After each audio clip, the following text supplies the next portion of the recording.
Open the podcast bay door as hell.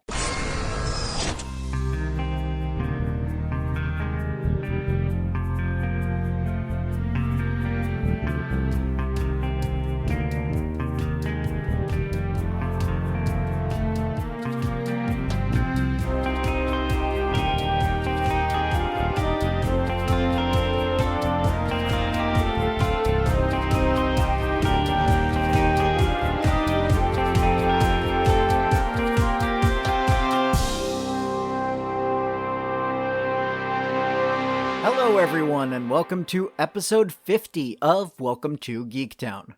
I'm your host, Kurt Onstead. I've been a proud geek all my life, being into role-playing games, board games, sci-fi, fantasy, and especially superheroes and comics. And I want to help others join me in those pursuits. But I've found that sometimes people can get overwhelmed or feel left out because they don't already have what some consider the requisite knowledge to be considered a fan. And that's where Welcome to Geektown comes in. Here, you can ask your questions without feeling like a gatekeeper is calling you out for not yet being fully versed in every aspect of your new interest. This week's question comes from Elyse, one of the regulars on the OHotMU or Not podcast. You may remember her from a couple of episodes ago when she asked, "Please explain comics." She was so surprised and happy that I took her question seriously that she contacted me on Twitter to ask me a quote-unquote real question. She wrote, "Do all comic books follow a progressive timeline that you need to follow for context, or are some comics essentially timeless, meaning that you can read them in a random order without getting lost? And was it always how it is now, or did trends develop over time?" Thanks for the question, Elyse. Let's start with this. There's no question that is going to have a consistent answer for all comic books.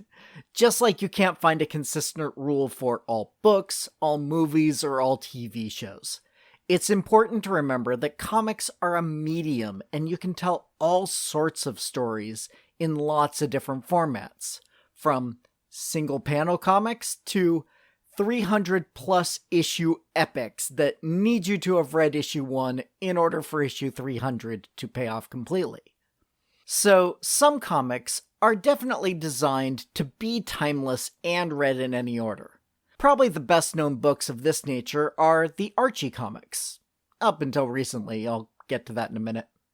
Once you know the basic setup, you can pick up pretty much any issue of Archie, or its spin-offs like Jughead, Betty and Veronica, or Josie and the Pussycats, and it will make perfect sense, with little to no reference to past stories.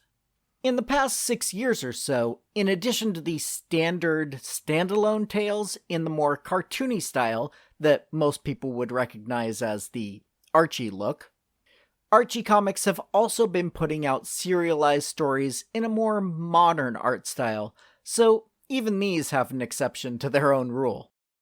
Now, very early comic books were simply reprints of newspaper comic strips, many of which would be serialized stories that had originally taken place over weeks or even months of daily strips.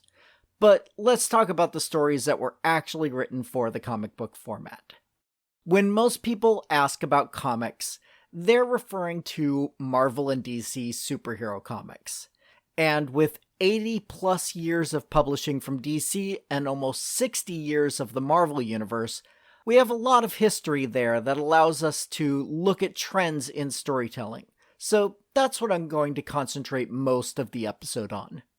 And in those 60 to 80 years, there is a definite trend we can see, and that is towards longer story arcs and more interconnectedness.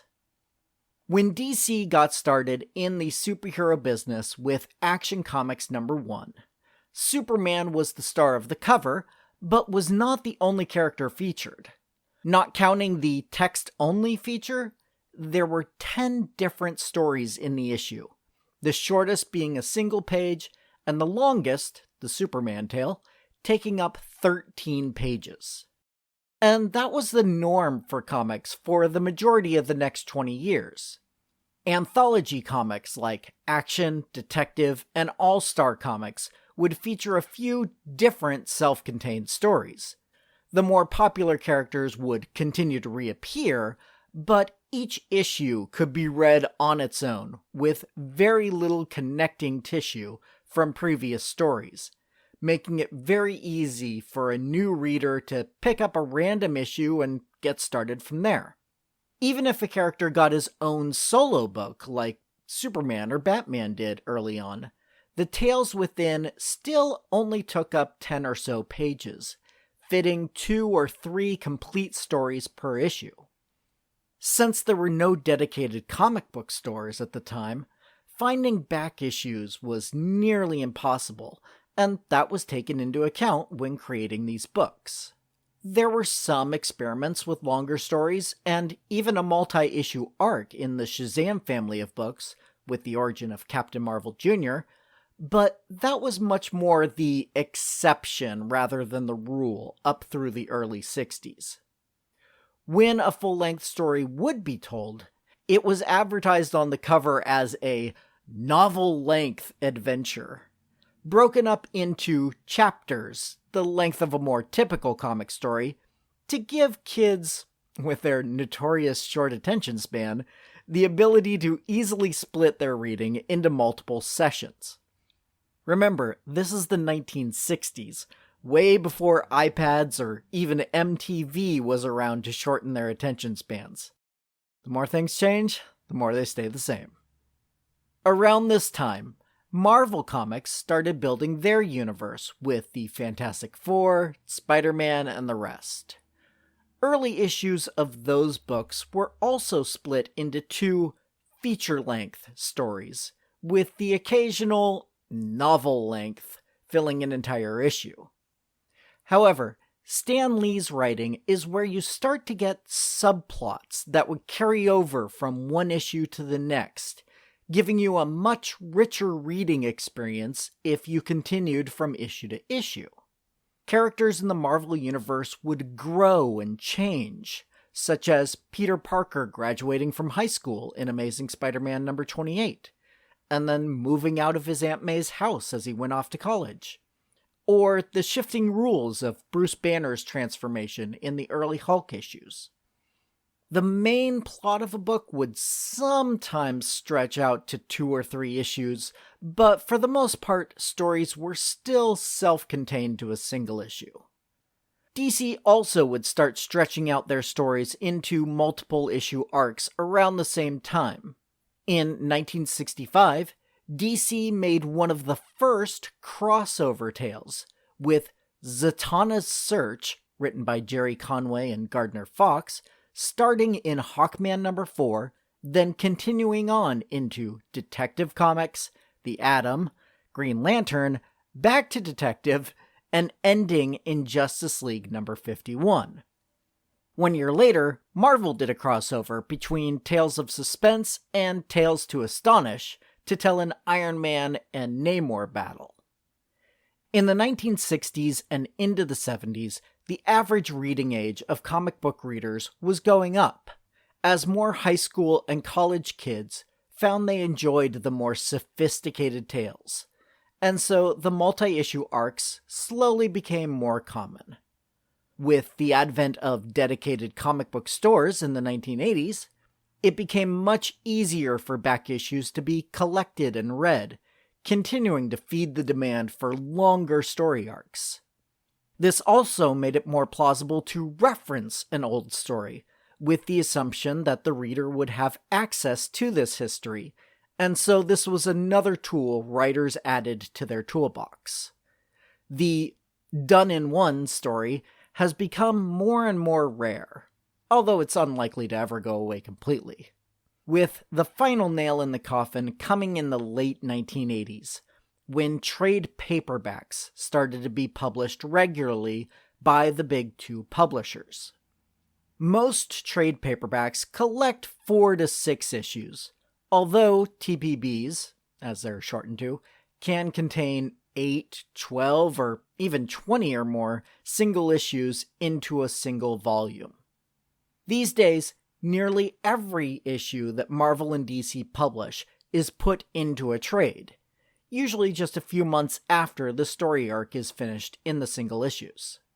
Of course, writers for Marvel and DC know this is the case, and are often accused of writing for the trade by fans, i.e., padding out stories to take up more issues when they could be told in fewer. In some cases, I'm sure that's true, but I think for the most part that this is simply the continuation of a trend that got started in the 1960s and grew through the 80s to today. Despite these longer story arcs that depend more and more on past continuity, there's an old rule that still lives today in the industry. Every comic is somebody's first. So how do you catch a new reader up to speed without putting off the longtime readers who already know everything that you need to catch the newbies up on? Well, again, it varies.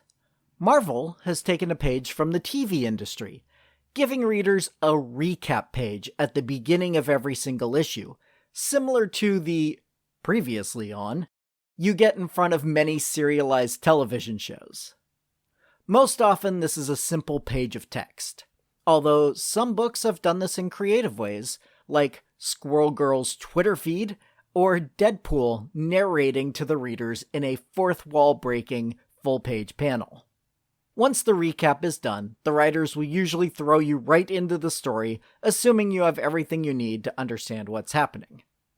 DC has a couple of books that do something similar to this, most notably the Superman books at the moment, showing either Clark Kent or Lois Lane's desk at the Daily Planet, with post-it notes and the Daily Planet Twitter feed on the computer monitor, giving information on past issues of that title, as well as little bits and pieces from other current DC titles, like Justice League, that also involves Superman.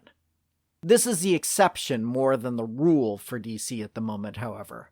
Most books simply start right in, and will occasionally throw in some dialogue that gives necessary exposition for any readers starting from this issue. Comic book writers, especially experienced ones, which most of Marvel and DC's writers are, have lots of practice in writing single issues that are part of a larger storyline, but still are comprehensible to a new reader. Now, with 60 or 80 years of story available to reference, there is a question of how much to actually use and what should be lost to the past. In the early days of comics, it was assumed that readers would age out after 5 to 7 years. In fact, this rule was so strongly in place that if editors were desperate to get an issue out on time, they would recycle a plot or even reprint a story in its entirety from outside that 7-year window, with the assumption that there was no one who would notice. These days you can't get away with that, but there is still a similar rule in place, according to Tom Brevoort. Tom has been an editor at Marvel for decades, and is currently the Senior VP of Publishing.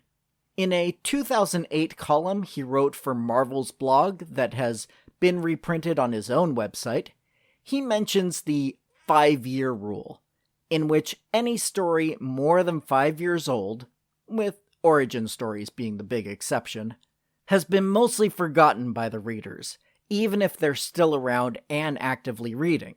While you shouldn't go out of your way to contradict stories that old, he says, you also don't have to worry too much about acknowledging them and fitting them into your current story. I think this should probably be extended out to 10 or 15 years these days, as some characters are still actively dealing with the aftermath of big stories like House of M and Civil War, which were published in 2005 and 2006, respectively. Over at DC, as I noted way back in episode 1 of Welcome to Geektown, since Crisis on Infinite Earths, their solution has been to reboot continuity every 10 to 15 years. With each reboot, they can decide whether or not to re-include old stories as part of their history.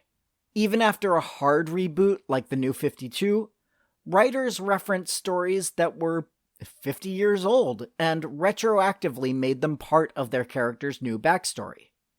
If rumors are to be believed, another DC continuity shift is coming in the near future that will do its best to include as much of the publishing history as possible. We'll have to wait and see how successful that is, and whether or not that's what audiences are looking for these days. Personally, while I love a good story that ties in years of continuity, like Avengers Forever or Doomsday Clock, I believe it's more important to just tell a good story that can be enjoyed on its own, rather than make sure no old story is contradicted and that everything fits together neatly. So, I hope that answers your question, Elyse. Remember, if you have any questions you'd like answered, I'm happy to do so. Or you can give me a comment about the show in general. I'd love to get more feedback from my audience. To do so, simply send me an email at welcometogeektown, all spelled out, at gmail.com. Or you can go to www.welcometo, number 2 in this case, geektown.com, and click Submit a Question if you'd prefer to remain anonymous. Other contact options include facebook.com/welcometogeektown or Twitter at geektownpodcast. Also, if you'd like to support the show directly, come join the Patreon at patreon.com/welcometogeektown for just $1 per month to get access to full scripts to the shows, outtakes, and a monthly shoutout. You can also help the show grow by subscribing and giving a 5-star review over on Apple Podcasts to join the Geektown City Council, which helps other people find the show, so we can all tell them, "Welcome to Geektown, population, us." Welcome to Geektown is written, narrated, edited, and produced by me, Kurt Onstead. Theme music is by Aaron Levitz, logo art by Archie Santana. All other sound clips are the copyrighted material of their respective owners, and no infringement is intended, falling under fair use.